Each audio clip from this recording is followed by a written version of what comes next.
We got a new Save the World video. Let's watch that. I think it is rappers that fell off. Okay. Bro trying to get me copyrighted, I swear to God. It comes out like every fucking day. It's a full-time job trying to stay relevant as an artist. Oh, and the thumbnail is Pierre Bourne. Honestly, after that XXL Cypher beat, I understand that he might not have cared about that beat because it's XXL and like they gave it to him way too late, and he should have been on it as an artist a couple years back, but like 2019, 2020, maybe 2021. But when you're gonna be presented to a large audience like XXL is, like you gotta give them something to work with. I want you to genuinely stop and think about all the artists who were just relevant like a few years ago. They're nowhere to be seen. Nobody really knows what kind of music they're dropping because nobody really cares. But in my opinion, what's even worse, like way worse than an artist naturally losing relevance, is when a relevant artist from a few years ago is suddenly seen as outdated and therefore uninteresting or not good. I made a video recently covering why Ken Carson doesn't really like Pierre Bourne, and I got so many comments like, Pierre is washed. He fell off anyways, blah, blah, blah. And it's just like, damn, bro. I feel like everyone just a few years ago was trying to hop on a Pierre type beat. It's such... I feel like, yeah. I think it's because he dropped so many like mediocre collab tapes with like TM88 and then Juicy J, like just random collabs. And then now he's trying to be a label owner, but with Sauce House, and have his own artists. But then I just feel like he doesn't have enough clout or pull anymore because he stopped producing for big artists to be able to like push them, you know what I mean? At least organically, like the Cardi method.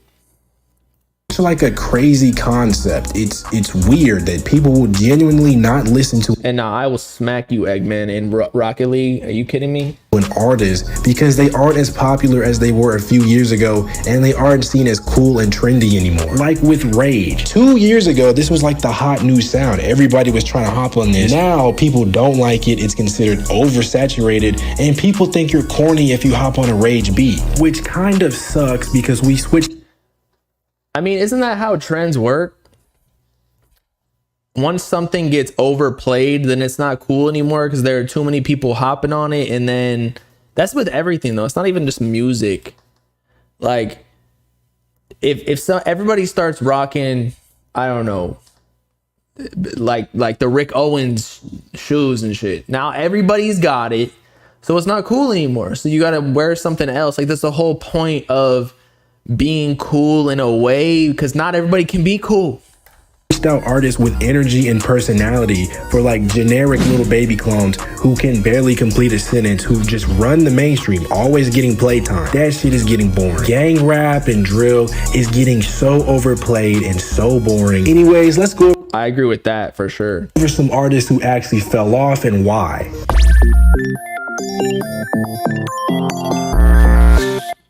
Oh God, I feel like SoFaygo is low-key making a comeback. He just needs to sign that major deal and get the big push. He needs to get the Travis Scott feature, and then he's good.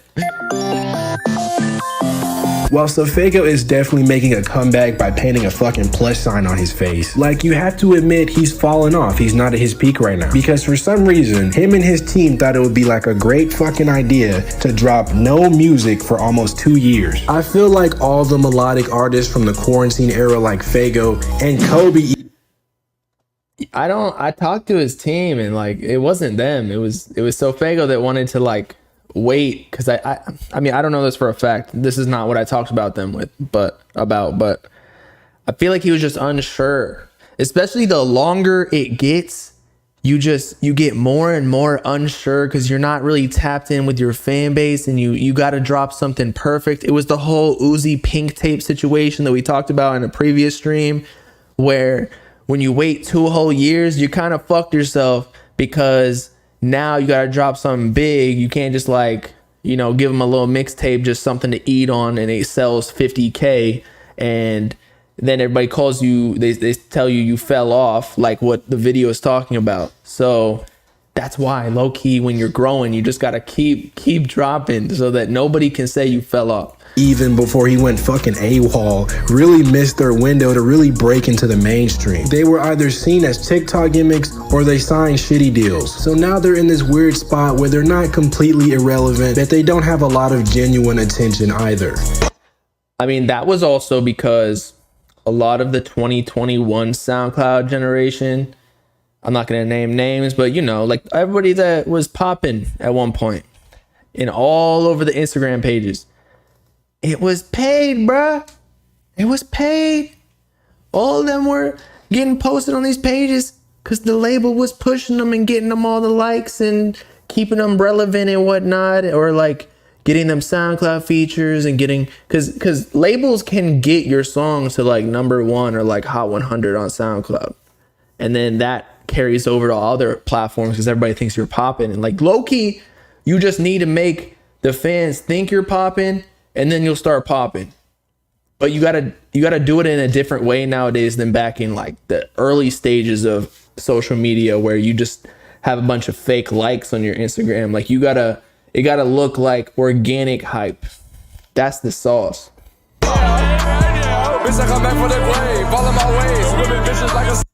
I was into a Famous Dex video. Yeah, he's just, I don't know what he's doing. I feel like a lot of artists get the money, and this isn't necessarily a bad thing, but then they're not motivated to actually put in the work or release the music. They're just in the studio sipping lean, like making bullshit. But hey, if you're retired, like you got money, there's nothing, and you have a good life, you can swim in pools every day, get Airbnbs every day because your catalog's making M's every year, then I don't see any bad in that necessarily. Famous Dex from the very start was probably gonna struggle with fame. Like, this dude literally has a mugshot for every year of his life since like 2008. And honestly, that shit is sad. Like, he's a well-known addict. It's very documented. And you can see as his addictions got worse because he got more money to fund it, his music quality went down significantly. And all that cool, vibrant energy surrounding his music and persona I also just feel like Famous Dex wasn't really versatile. He had like that one flow, like just like Rich the Kid, where it's like the copy and paste shit. And then once everybody kind of got over that, he couldn't evolve with the times. Like, yeah, he did some auto-tune type singing shit, but it didn't hit as hard as the old days. You know what I mean?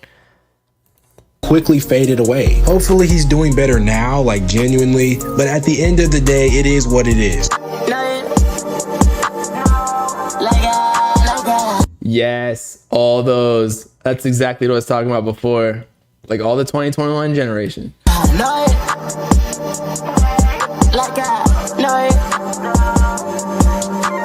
I feel like all of them are seen as like gimmicks and currently are still trying to find their like personality and sound. I also think this is a problem.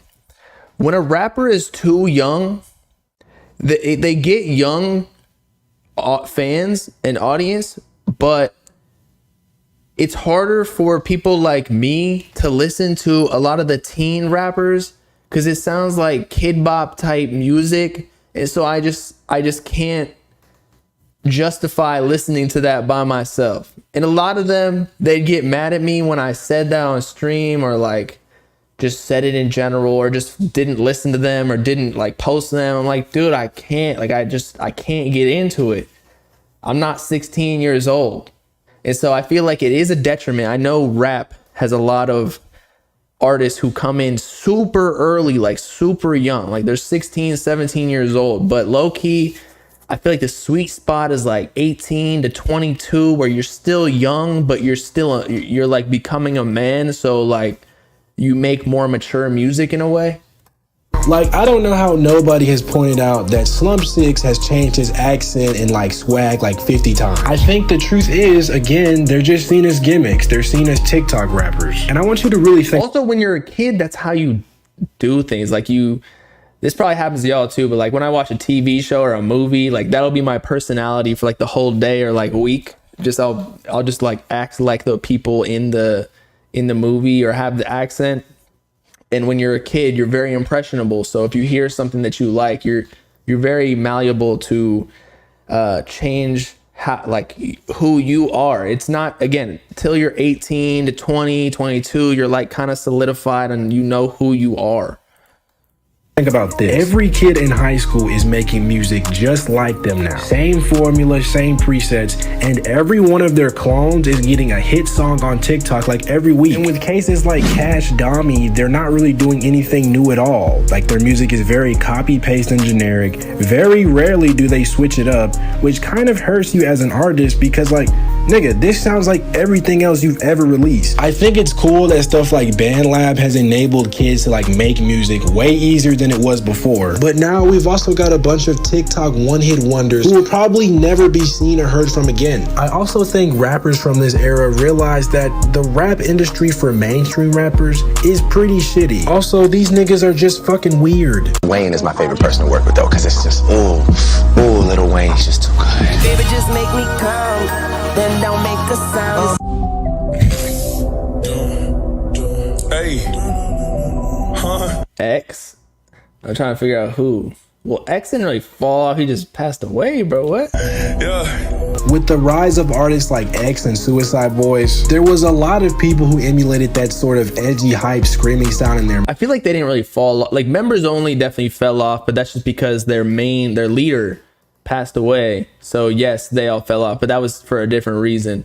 But then Suicide Boys, they still be going on tour. Like, they have really diehard hardcore fans. So I don't know. I feel like they're still killing it. It's just I never really hear about them because that's not really my type of music.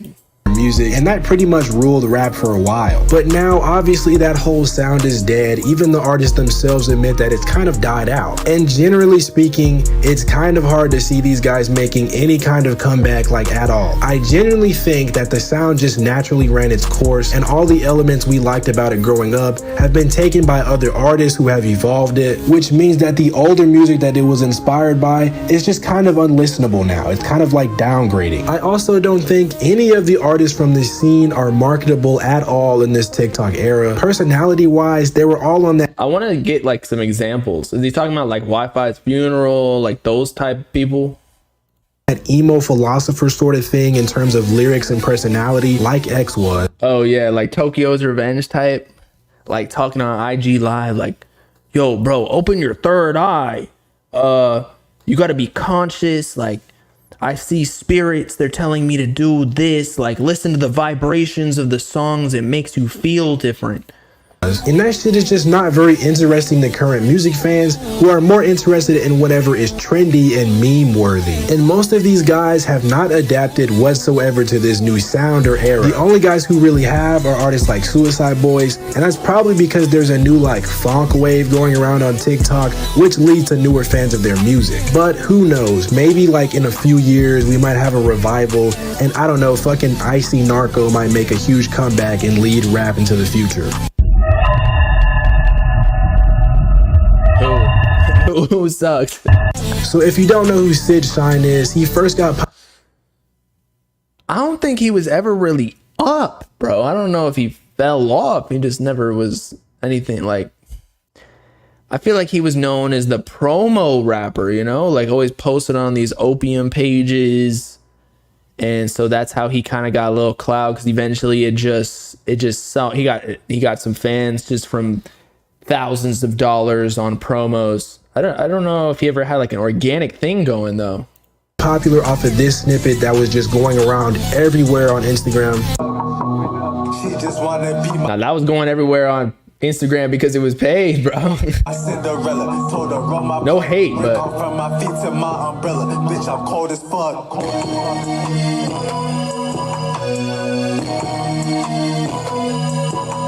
and this was cool and all back during the early Whole Lotta Red days, but when I tell you this nigga is fucking dumpster juice in audio form, I genuinely mean that. What the fuck is he talking about?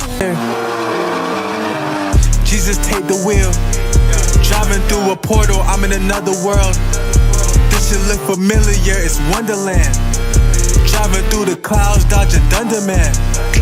Raining green things with my rubber band. I see angels in the sky and I'm under them.